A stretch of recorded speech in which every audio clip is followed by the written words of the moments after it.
Hey everyone, welcome to the session on Agentforce Revenue Management. Today we are going to see Revenue Cloud in action. So yeah, let's start the session with the agenda of today's session. So yeah, what we are going to cover today is that why Agentforce Revenue Management. We will see the business use cases, why we should switch to Revenue Clouds. Then we will see a quick comparison between CPQ and Revenue Cloud. Then we'll see our product pricing, discount models, tax engine, and things related to quotes, order, and revenue.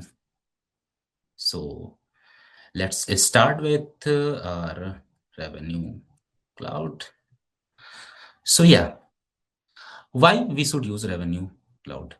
So think of it as like we have a business, let's say organization X, and they have multiple products, multiple services, and they want to uh, they are managing a lot of things with different softwares. Like they are having some software for sales, service, and some for let's say billing and invoicing and all.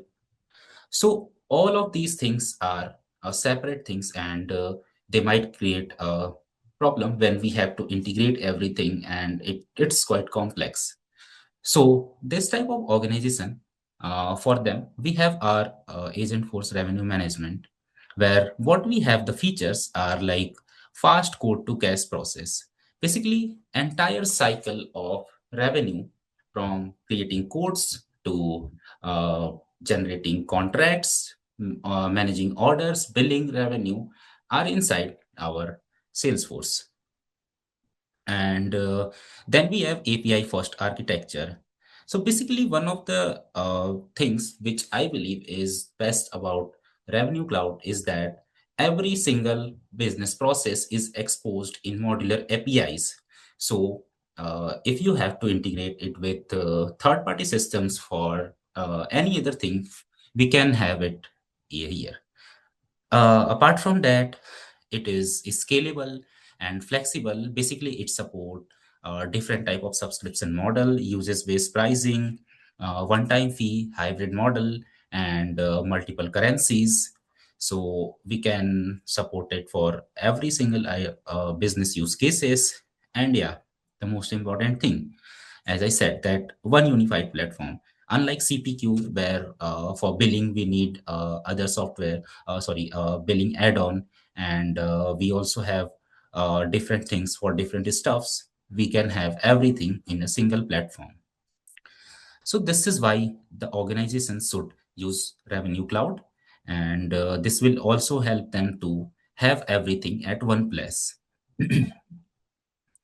So now let's jump on to our quick comparison between CPQ and Agentforce Revenue Management. So here we will see that how our Agentforce Revenue Management is different from CPQ.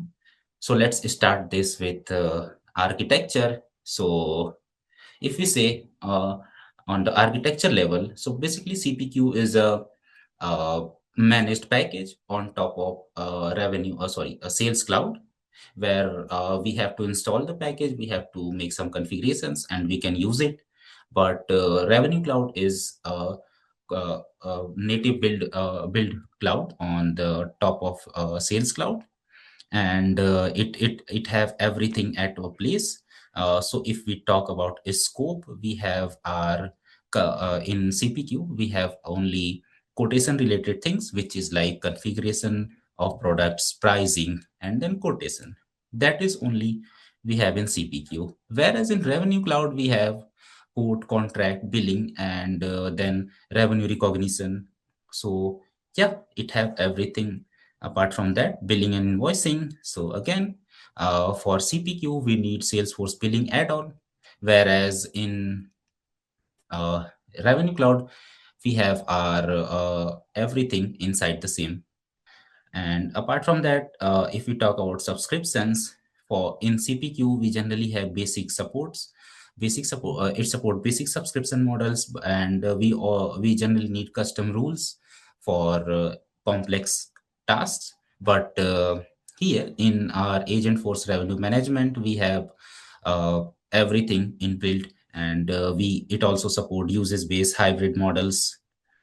And then contract life cycle in CPQ, there is no support of that. We have to have a third party tool for that, whereas in Revenue Cloud it is also supported. It also came with AI, agentic AI abilities for quote renewals and other things, whereas in CPQ it is very minimal. And yeah, so this is about the comparison. Basically, if we see Revenue Cloud has a lot of different things, whereas CPQ only have the things around uh, products and quotation. So yeah, now when we have our idea that how this works, let's jump on to the action. So when you work with Revenue Cloud, you have your product catalog management, which is the most important app for that, where we, configure everything related to products. And it is the most used app, which I can say. So if we see few of the most important things inside that, so we have our catalog, which is basically a collection of we can say products grouped together for easy browsing. And inside that we have our categories and subcategories, which help us to hierarchically structure all the products. So if we can think it like on Flipkart we have our categories where we can go and simply search what we want, or even on Amazon or any e-commerce website. So that is how these categories and subcategories works. Then we have our product classification and attributes. So basically, what are the attributes? Are like they are the characteristics of our products. So if I say what are the characteristics, so let's say I take an example. So in front of me, I have mobile phone. So it has different properties, like it has a screen size, it have RAM, storage, and maybe camera. So they all are the properties of our product.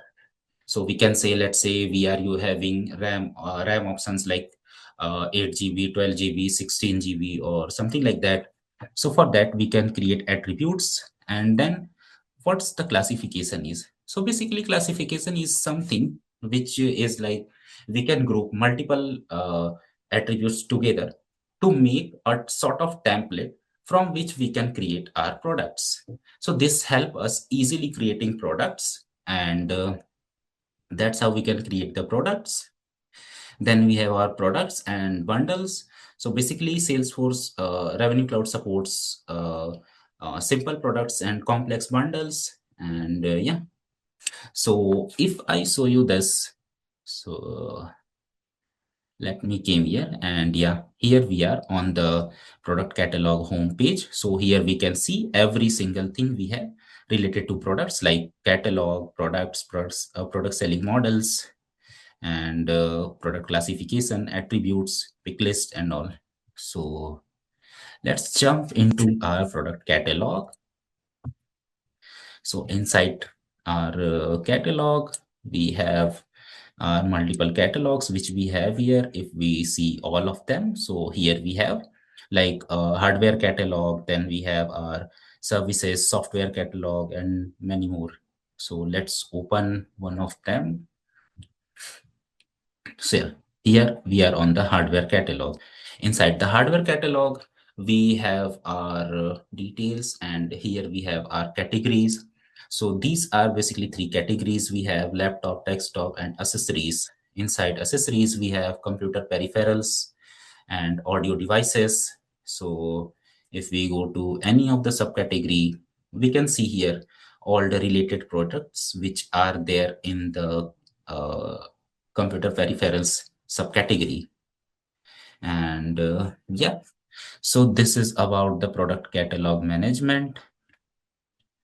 And we're now going to look into our products. So let's jump on to our next slide.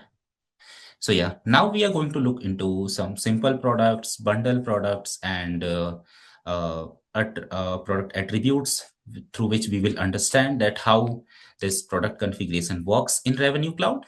So let's switch our tab again and go to our products tab. And here we have it. And yeah, just a second.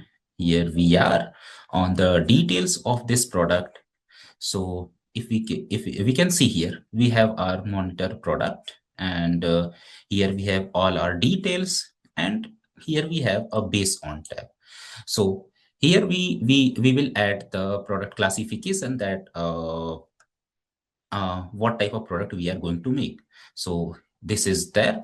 So once we add our base on basically the classification of a product, we will get all the attributes here. So for now, they all are inherited attributes. The reason overridden inherited attributes. The reason is that when we create a product with base on, so it inherit they came into inherited products, sorry, inherited attributes. Inside them, when we specify a specific property, so let's say monitor has a display, so we selected the display option to be 1080 pixel inbuilt display. So this is overridden. This means the value will be fixed. Similarly, for screen size, so this specific product has 24-inch. So we have overridden this one also, that for this our screen size property is going to be 24 inches. So this is our product, and let's see a simple bundle product. So this is a simple product. If we go into structure, we can see we have simply a monitor as a product. And also let's once see the related tabs. So here we can see our categories where it is assigned. Then we have product selling model. So basically product selling model is something we can define that we are selling it one time or on subscription base, like term based, monthly, yearly, or quarterly. And similarly, we have price book entries. We will see this in details in next slide. So for now, let's jump on to a bundle product. So here we are on the bundle product, and here we can see all the details of that product. And if we go into the structure, we can see here that we have several things here. So this is a bundle product. Basically, bundle product is like a group of several simple products or a further bundle. So we combine them and create a bundle. So inside this one, we have our laptop basic bundle. Inside this, we have our simple laptop. And with that, we have our computer protection, basically antivirus we have here. So this is a simple bundle. And if we came into the related, we can also see the similar things here, that it is also having the product selling options. And then we have our price book entries here. Yeah, here we have our price book entries. And now let's jump on to a bit complex type of product.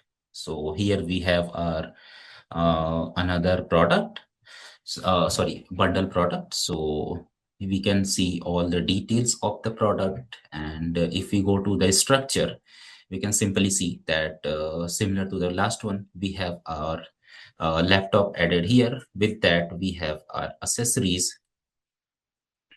So let's jump into how these are configured. So let's say we are going to warranty. And in warranty, we can see here in the small tab that we have cardinality, where we can define what is the minimum and what is the maximum quantity we can add of this product. And also some of the attributes like price included component. This means that price is already included in the bundle. Then let's say we go to mouse. So we have for this one also the similar things. And yeah, we have one more bundle inside this laptop pro bundle. So if we click this, we can see our printer bundle and printer accessory. So we have this also added here. We can also click on this one and see the cardinality that it having one fixed quantity.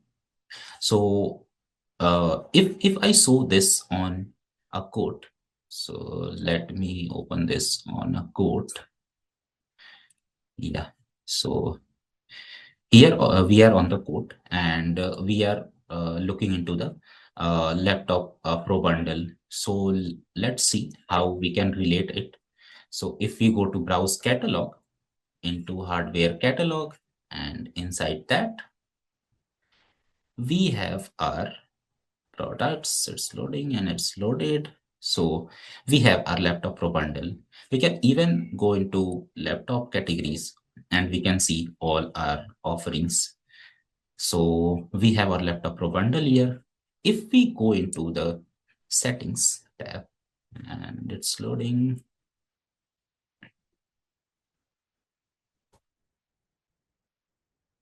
it's loaded. So here we can see. So if we want to relate it from that, so here we have our structure where we can see we have two things, laptop and accessories. So when we came to configure our product, we can see we have laptop and accessories. So in laptop, we have only one thing which is fixed, that is laptop, and we cannot modify it. And apart from that, if we came here, we can see we have mouse, printer bundle, and then warranty. So if I go here, we can see the similar things. Now let's see, let's say we have our mouse or printer bundle. Even if we go to configure this one, we can see what we have inside the printer bundle. So we have this one, and inside this we have this, and our printer accessories. So if we cut this one, yeah, okay. Okay, let me open it again and try to add this one again to the code. So yeah, so this is how we can configure it. Let's say here we have our mouse, printer, and warranty. We can change that either we want that or not. So let's say we want all of the things and we want to save this. So this will be added on the code. Although we already have it, but we are adding it once again. It's processing. And yeah, our new bundle is added. And if we click here, we can see we have this as our details inside the product bundle. Even we can see the one which is already added. So the last one is, there is a difference in the last one. Basically, in the last one, we haven't selected the printer bundle, whereas in this one, we also added the printer bundle. So we can see what we have inside the printer bundle, and inside this, what we have. And here we have the summary of pricing, that what we are going to have the final price of this code. So this is about a simple product, sorry, a bundle product. So now let's jump on to our PPT. And yeah, so we have covered the bundle and simple products with product attributes. So now let's jump on to discounting models. Basically, before discussing discounting models, let's go into our org and see a few of the things. And yeah, here we are. So before moving forward, we need to understand that what price books are. So basically, price books are, we can say, a way to group people in different categories. Based on that, we offer different prices to them. So let's say we have our standard price book, which we can say a common price for everyone. And we have a non-profit, which is like, we can say we are offering something special pricing for non-profit organizations and something like that. So if we want to see how this works, so we go to the product, and into that we have our price books. So in price book entries, we have two entries. So standard price for this product is 14499, and for non-profit organizations it 129.99. And so this is how our price books help us to uh, have different pricing for the same product based on groups. And now let's jump on to pricing procedures. So we have our pricing procedure here. So yeah, we are on the pricing procedure. So what basically pricing procedure is? So if you are a little familiar with CPQ, you have the idea that there we have pricing waterfall. And even if you're not familiar, I will let you understand. So basically what we have is that on a standard price book, let's say on this one, we have our list price. So basically this is the base price which we have. And after that, using this pricing procedure, we can have a different type of discounts we are going to have for the user.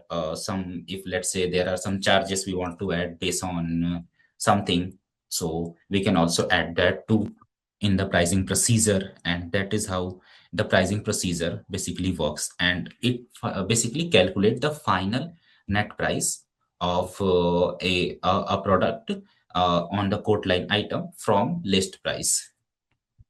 So uh, let's see our pricing procedure. So this is the pricing procedure about which I'm talking, and you can say this is sort of very similar to flow, but a little different. In CPQ, we have pricing waterfall, which is like a very fixed sequence that we have this steps, and that's how it works. But here in Revenue Cloud, we have it like we can add any element at any place, and it is like more flexible and allow us having complex pricings easily. So this is how it is working, and now we will see all the elements how they are working. And let's start with the volume based discounting. So volume-based discount, it help us to, give discounts based on the number of products someone is purchasing. Let's say we have our laptop product and we will be giving discounts based on the number of items they have purchased. So if I show you this on a quote, so let's jump onto the quote, and we are on the volume discount quote. So here we can see we have already added the laptop. So for the laptop, we have added 300 quantities. So we are getting a 25% discount. So let's say now I want to change the numbers.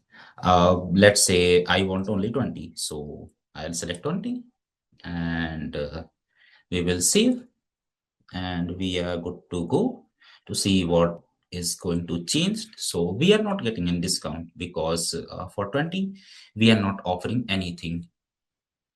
And I can show you this on our, is that, so yeah, here we are. So basically how the volume based price is calculated. So here we have our price adjustment schedules. In that we have our this standard price adjustment tiers. Inside this, we create tiers, and in tiers we can see. Let's say if we edit this one so that we can see all the details, and let's hit edit to this one, and yeah.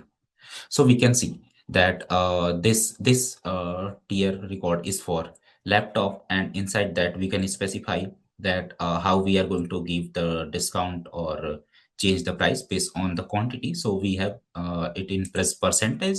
Then we have tier value, which is 10%, and then the boundaries that when the user is going to get this discount. So here we have selected 100 to 299. If user is purchasing at least 100 or at max 299 quantity of the laptop, they will get the discount of 10%. So this is how it works. And secondly, we have one more tier for the same product, and this says that if user selects 300 or more of the same product, he will get 25% discount simply. So this is how we give the discount. And now let's see that same thing here on the code. So let's say now we are going to change the quantity of the code. So let's say we want 150 quantity. So let's see this. So yeah, we got 10% discount if we are purchasing 150 quantities, or let's say we want 350 quantities, and hit save, including, and yeah, uh, uh, uh, uh, yeah, it's loaded. So now we will get 25% discount because we are purchasing a ton of laptops. So this is how the volume-based discount works. Now let's again jump onto the pricing procedure. So then we have our manual discount. Manual discounts is very simple. Like here we are, or and let's say some user wants discount based on like they are negotiating onto the price. So sales rep can simply add what the discount they wanted. So that is the manual discount. And then we will see attribute based pricing. So for attribute based pricing, let me first explain. So earlier we see the products, and products have some attributes. And sometimes what happen is that based on the attribute, we offer different prices. Let's say we have our product, let's say a keyboard, and keyboard can be wired or wireless. So this is the property of that product. So we can say it's an attribute of the product. And inside this, we can let's say we want that a wired keyboard is of some different price, and wireless is of some different price. So in that case, we use attribute based pricing. So similar to this, what I can say, similar to the price adjustment tiers, we have our attribute-based pricing. These all are under price adjustment schedules. So attribute-based pricing. So we can came here, and inside related, we can see we have our attribute-based pricing. So let's say we have our this one, and we can open this from here. And yeah, here we can see that for the our product keyboard, we are having a different price based on the selected attribute. So let's see this on to a code for a clear understanding. So here, here we are already on a code. So we are the base price of keyboard is 14.99, and the final price of the same keyboard is 17.99. So how this is happening? Let's browse the catalog and try to add the same thing again. So we'll go into accessories, and inside accessories we have computer peripherals, and inside that we have our keyboard. So it's showing that its price is INR 14.99. We can go on to the configuration, and here we have our types. So connection type. So by default it is let me switch on this instant pricing so that we can see the price variation. So yeah, the connection type. So by default, our keyboard is a wired keyboard. And if user check this box, let's say they want a wireless keyboard. So they check this box, and it's processing. And yeah, now our price is changed to $17.99. Sorry, rupees. So this is how it is changing. And let's say we already have a wireless keyboard, Let's say now we want to add a wired keyboard. So we simply hit click save and then cut it, and it's loading, and it's taking a bit of time. And yeah, uh, our keyboard is added. Now this time we haven't selected the wireless one, so we have our price same. So this is handled by this attribute-based pricing, and inside attribute-based pricing, we have our standard attribute-based adjustments, which help us to specify when we are going to have different type of pricing. Then we have our bundle-based pricing. So basically, for bundles, we have the pricing is a bit complex. So let's say we have this code, which we already see when we are configuring our products. So we can see we have all of these things inside a bundle. So inside bundle, we have a mouse, printer, warranty, and a laptop. So inside that, we are offering these things, and we have a total price of this is that, and we can see the price breakdown here. But in the final price, only the price of product bundle, sorry, printer bundle is added, and rest of them are zero, because this is already added into the bundle. So this all pricing related things for complex products are handled by this bundle based pricing. And this is how we get to the final price for a bundle based product, and we have our final price as grand total here. And then we have something different. So now we have a list container. Inside this, we have our formula-based pricing. So formula-based pricing is something we can say is, let's say we want to offer different type of pricing based on some conditions. So for that, we use formula-based pricing. So why we use here the formula-based pricing is to give user term-based discounting. So we can see here inside the formula-based pricing, we have our formula where we can specify how we are going to get to the final price of something. So let's see this on a code. So yeah, here we are on the code, and here we can see we have our contract term is specified 24 months. So if we go to line items, and if I show that how this is getting calculated, so here we have our formula where we are calculating the details that how we will going to give the discounts. So the logic which I have used here is that based on the contract term, let's say we have configured for three 12, 24, and 36-month terms. So for 12-month term, we will give our 2.5% discount. For 24 month, we will give 5. And for more than that, 36, we will give 7.5% discount. So we can see here. So since we have our contract term of 12 or 24 months, we have our discount as 5%. So let's say we are changing this, and we are saying that no, we are now going to have a 36-month contract. So it's now changed. And now if we came here, so for checking this, we need to, you know, uh, refresh it. And let's say we want to change something on this one. So let's say we are having 5 units of desktop, and we hit click save.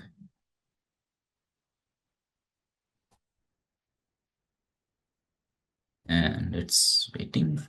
And yeah, the details are updated, and now we are getting 7.5% discount when we are purchasing our desktop based on the term which we have.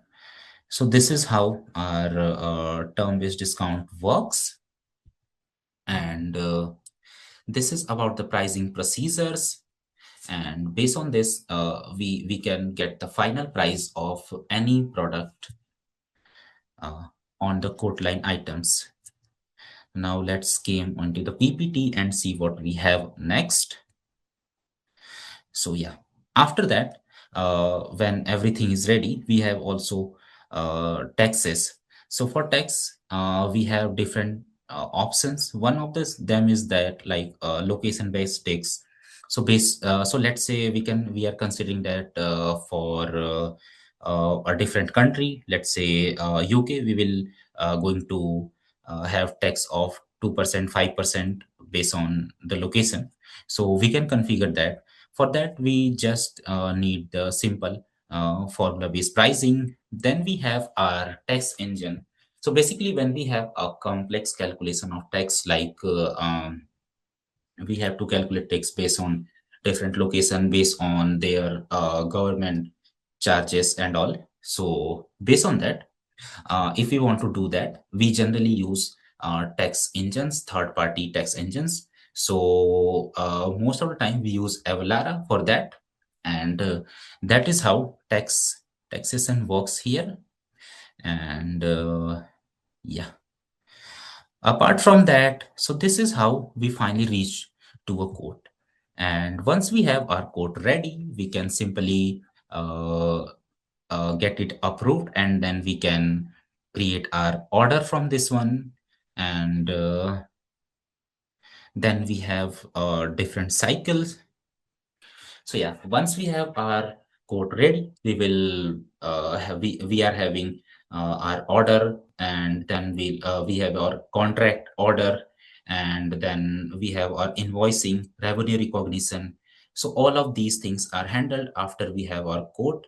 So this is how the overall Revenue Cloud works. And yeah, so this is about uh, this session, and we have a lot more things here. Like if we go into contract and order management, billing and invoicing, it will take much more time. So if you guys want me to have a session again on contract, order and billing and revenue recognition, we can have that too. So you can comment us, and we'll have the session on it.